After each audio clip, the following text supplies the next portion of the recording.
জুলাই আগস্টে ছাত্র জনতার আন্দোলনের সময় গণহত্যা শুধু দেশবাসী নয়, বিশ্ব মানবতার ভিতকে কাঁপিয়ে দেয়। সমালোচনা হয় পুলিশের নির্মম ভূমিকার।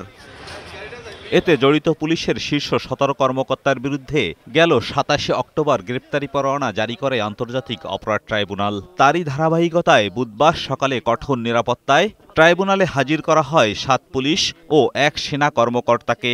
একে একে ভ্যান থেকে নামেন সাবেক আইজিপি চৌধুরী আবদুল্লাহ আল মামুন, এনটিএমসি এর সাবেক মহাপরিচালক বরখাস্তকৃত মেজর জেনারেল জিয়াউল আহসান, পুলিশের সাবেক ডিসি জসিমউদ্দিন মোল্লা, আবদুল্লাহি কাফি সহ আলোচিত এই ৮ কর্মকর্তা। ট্রাইব্যুনালের বিচার কাজের শুরুতেই রাষ্ট্রপক্ষ আসামিদের বিরুদ্ধে অভিযোগগুলো তুলে ধরেন।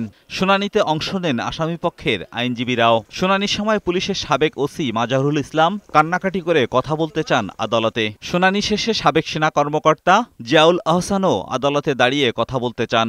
আদালত তাদের বলেন, কথা বলতে চাইলে আইনজীবীর মাধ্যমে বলতে হবে। পরে উভয় পক্ষের শুনানি শেষে আসামিদের জুলাই আগস্ট গণহত্যা মামলায় গ্রেপ্তার দেখিয়ে কারাগারে পাঠানোর নির্দেশ দেন ট্রাইব্যুনাল। প্রায় ২ সহস্রাধিক ছাত্রকে হত্যা এবং ২৫ সহস্রাধিক মানুষকে আহত এবং পঙ্গু করা বা চিরস্থায়ীভাবে দৃষ্টিশক্তি হারানো বা অঙ্গহানি করার মতো অপরাধ তারা সংগঠিত করেছেন।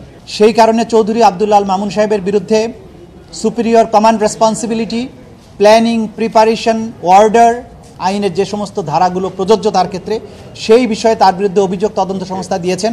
আলোচিত এই মামলা তদন্ত শেষ করার সময়ও বেঁধে দেয় আদালত। তদন্ত শেষ না হওয়া পর্যন্ত কারাগারে রাখার আবেদন করে প্রসিকিউশন। আমরা বলেছি তাকে তদন্ত শেষ না হওয়া পর্যন্ত গ্রেপ্তার রাখা প্রয়োজন।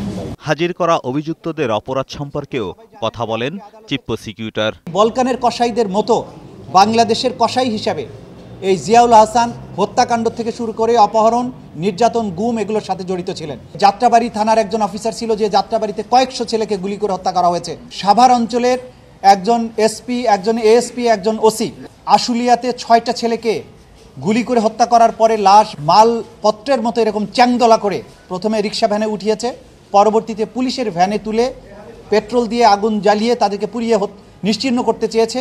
তারা যে অপরাধগুলো করেছে এগুলো শয়তানও করতে ভয় পাবে। এদিকে সাবেক সেনা কর্মকর্তা জিয়াউল হাসানকে নিয়ে মিডিয়া ট্রায়াল করা হচ্ছে বলে অভিযোগ করেছেন তার আইনজীবী। ওই অফিসে কোনো আয়নাঘর নেই এবং উনি কখনো ডিজিএফআইতে চাকরি করেননি। আয়নাঘর নামক যে একটা ভয়ঙ্কর তথ্য, সেই তথ্যটা নিয়ে যে মিডিয়া যে ট্রায়ালটা করছে, সেই ট্রায়ালটা ওনার পরিবারের জন্য এবং ওনার জন্য অত্যন্ত মর্মান্তিক। ইজাজুল হক মুকুল, বৈশাখী সংবাদ, ঢাকা।